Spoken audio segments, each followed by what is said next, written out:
When most bass anglers think of Minnesota fishing, they think of walleye and northern pike. But the truth of the matter is that this north-central state is regarded by many as one of the greatest bass areas in the country.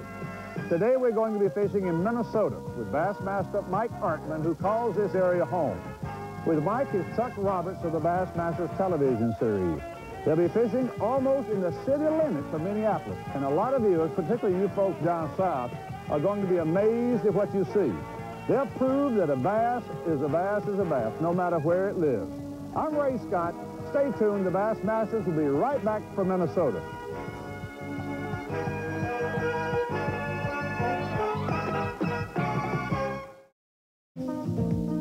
Lake Minnetonka, Minnesota, just a few short miles from Minneapolis. But once on this lake, you'll quickly forget that you're fishing almost in the shadows of the big city skyscrapers.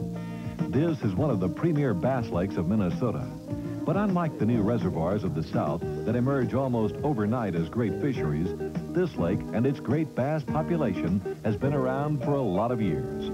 But fishing hasn't always been the attraction. Instead, it was tourism, when the citizens of the big city rode streetcars to Minnetonka's shores and boarded specially designed boats for short trips to the resorts. Those resorts are gone now, as are the boats that carried that generation of people to their holidays many decades gone by. It's still a tourist area in a way, but in a different way. There are still big boats here, but now they cruise a populated shoreline, a shoreline filled with large luxury houses that are home in both summer and winter to a different generation. And there are these kinds of boats, too. Sleek, fast, modern bass boats that carry fishermen to all corners and bays of this 14,000-acre lake, Minnesota's 10th largest body of water. Mike Hartman is a Minnesotian, a resident of the area. He's also a touring professional angler on the Bassmaster Tournament Trail. In fact, he's the only Minnesota regular on the Bass Angler Sportsman Society's Pro Trail. Much of any sport, particularly fishing, can be learned only from experience. And Mike's Bassmaster tournament exposure to lakes and different anglers all over the country, from Florida to Texas to New York, has taught him much. A basic difference between a Minnesota bass and one in the South is that the largemouth bass here don't grow to the proportions they do down south. And there's good reason. As John Daly, Fish Production Supervisor for the Minnesota Department of Natural Resources, explains. Because of the climate in Minnesota, our growth factors are nothing like the southern states. Our bass take a number of years to attain a 12-inch size.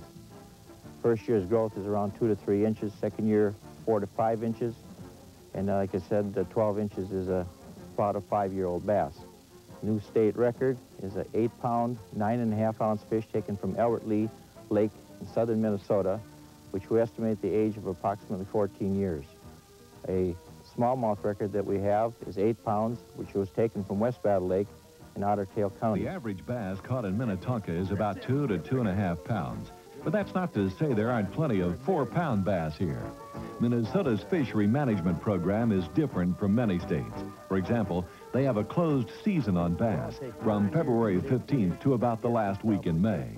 This is to protect the spawning bass. Additionally, known major spawning areas are posted and fishing is not allowed. John Daly feels strongly that protecting the brood bass has been a major factor in the success of this good fishery.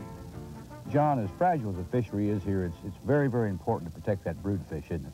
Yes, it is, and that's a major concern in Minnesota, especially in those waters that we know there's considerable angling pressure for largemouth bass.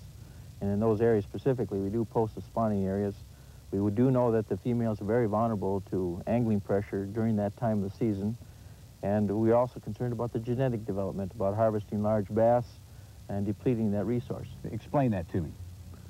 Well, the genetics apparently are such that certain fish will attain a very large size, and we feel that the possibility of harvesting these bass at this vulnerable stage could perhaps change the genetic development of that stock. So when you're producing smaller fish down the road. That's correct, smaller fish. There's always that chance of occurring. So we do want to protect our stocks because we have a limited resource there. It's a very good resource, and that's the only way we can do it. It appears to be working. Sure does. Stay tuned for a look at the techniques Minnesota bass anglers use to catch these northern bass and where and how they find them. The Bassmasters will be right back.